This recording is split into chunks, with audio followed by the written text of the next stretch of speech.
IHSG menguat 2,78% sepanjang perdagangan 3 hingga 7 Agustus 2026 dan ditutup di level 6.409,654. Kapitalisasi pasar bursa efek Indonesia naik 2,64% menjadi 11.212 triliun rupiah. Investor asing juga mencatatkan beli bersih sebesar 1,24 triliun rupiah sepanjang pekan tersebut. Pemirsa, video seorang warga merekam aksi oknum petugas Dinas Perhubungan Kota Bekasi, Jawa Barat diduga melakukan pungutan liar kepada sejumlah supir truk dan pick-up. Bahkan korban diperas 1,7 juta rupiah hingga dengan 3 juta rupiah. Pulangin duitnya semua. 1.700.000 semua. Kamu jangan keluar dulu. Saya temannya Pak Dizik, Pak Teguh, Pak Zeno Baktiar. Sopir ini diminta 1,7. Kamu sini dulu, kamu yang nangkep truknya kamu. Saya teman Pak Dizik, pulangin duitnya 1,7. Ini di sopir. Ya, kamu kasih ke siapa? Yang nangkep kamu siapa? Ayo. Dari rekaman video amatir yang direkam warga, sejumlah sopir truk dan mobil bak menjadi korban dugaan pemerasan dan pungutan liar oleh sejumlah oknum petugas Dinas Perhubungan Kota Bekasi di pos Dinas Perhubungan Poncol di Jalan M. Hasibuan, Bekasi Timur. Sejumlah sopir dipaksa ke gerai ATM untuk mengambil uang sebesar Rp1.700.000 hingga Rp3 juta. Para sopir dipaksa menyerahkan uang ini untuk petugas Dinas Perhubungan Kota Bekasi usai surat-suratnya ditahan. Sejumlah oknum petugas Dinas Perhubungan panik saat aksinya direkam warga. Bahkan uang yang sebelumnya sudah diserahkan akhirnya disuruh dikembalikan lagi ke sejumlah sopir. Setelah rekaman video viral di media sosial, pos di Sub Poncol kini ditutup dan tak lagi ada aktivitas petugas Dinas Perhubungan berjaga. Bahkan Gubernur Jawa Barat Deddy Mulyadi geram dengan ulah para petugas. Saya sangat kecewa dengan perilaku oknum aparat Dishub Kota Bekasi yang melakukan tindakan pungli, pemerasan terhadap para sopir. Dan tadi malam saya sudah berkoordinasi dengan Wali Kota Bekasi karena mereka merupakan pegawai Pemkot Bekasi. Apakah di ASN, P3K atau P3K paruh waktu, saya sudah menyampaikan ke Pak Wali Kota Bekasi untuk dilakukan tindakan tegas dengan diberhentikan dari pekerjaannya secara tidak hormat. Aksi pemerasan dan pungutan liar oleh oknum Dinas Perhubungan dilaporkan sering dilakukan di Jalan Protokol Kota Bekasi.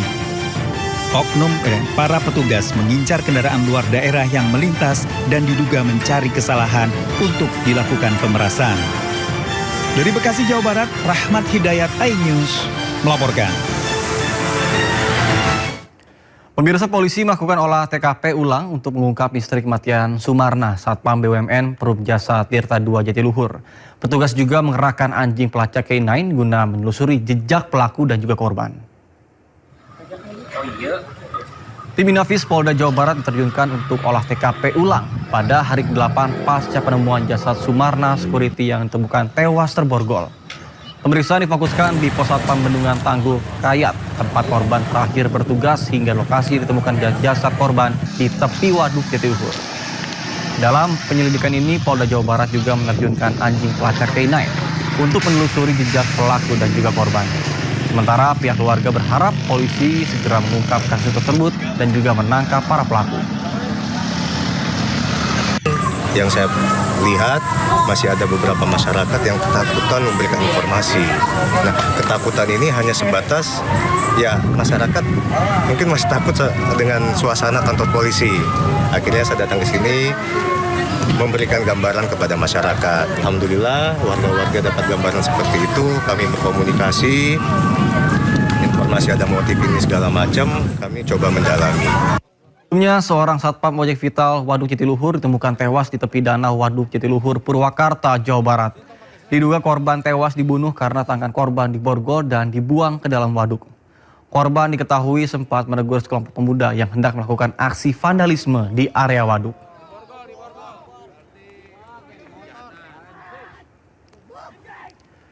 Pemirsa, massa yang tergabung dari kelompok pesilat menggeruduk markas debt collector di Surabaya, Jawa Timur. Aksi itu merupakan buntut dari kasus penganiayaan oknum debt collector terhadap 2 orang di kawasan Tegalsari, Surabaya.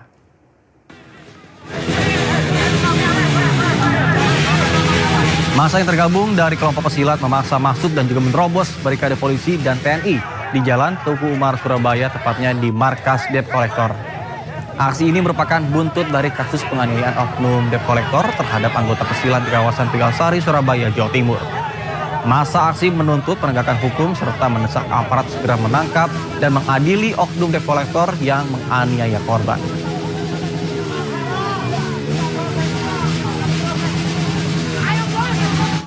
Sebelumnya, aksi pembacokan petugas parkir valet di kafe di Surabaya berujung bentrokan antar kelompok pesilat dan juga debt collector. Bahkan polisi telah mengamankan terduga pelaku pembacokan.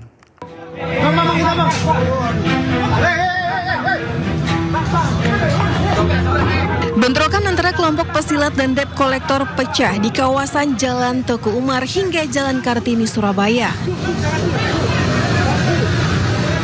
Peristiwa ini buntut aksi pembacokan terhadap 2 petugas parkir valet di sebuah kafe di Jalan Basuki Rahmat yang terjadi sehari sebelumnya. Bermula saat kelompok debt collector mendatangi sebuah kafe untuk menarik sebuah mobil. Namun proses penarikan kendaraan tersebut dicegah oleh petugas keamanan dan parkir valet karena diduga debt collector belum dapat menunjukkan dokumen yang sah. Mediasi sempat dilakukan namun situasi berubah menjadi cekcok hingga berujung bentrokan. Kelompok debt collector kemudian kembali ke lokasi dan diduga melakukan penyerangan menggunakan senjata tajam. Akibatnya 2 petugas parkir valet mengalami luka-luka akibat sabetan senjata tajam. Berkomunikasi dengan ketua kelompok salah satu suku dan alhamdulillah yang bersangkutan bersedia dan kooperatif sehingga kemarin sore pelaku telah menyerahkan diri ke Polrestabes dan saat ini sedang dalam proses penyidikan. Berapa pelaku, Nan? 1 pelaku yang melakukan pembacokan. Polisi menyebut salah satu korban pembacokan diketahui memiliki keterkaitan dengan salah satu perguruan silat. Kondisi inilah yang kemudian memicu aksi balasan hingga terjadi bentrokan antar kelompok di kawasan Teguh Umar. Sementara itu pelaku berinisial S telah ditahan di Polrestabes Surabaya. Polisi juga masih mendalami kemungkinan adanya pelaku lain yang terlibat dalam bentrokan tersebut. Jadi kita sampaikan bahwa kita Polrestabes Surabaya ini terus bergerak. Pelaku-pelaku yang memang melakukan pidana kita akan proses. Tapi juga saya sampaikan bahwa jangan sampai nanti ada kelompok-kelompok yang melakukan aksi-aksi semacam aksi solidaritas atau balasan. Percayakan kepada kepolisian untuk melakukan penegakan hukum. Dari Surabaya, Sony Hermawan, iNews melaporkan.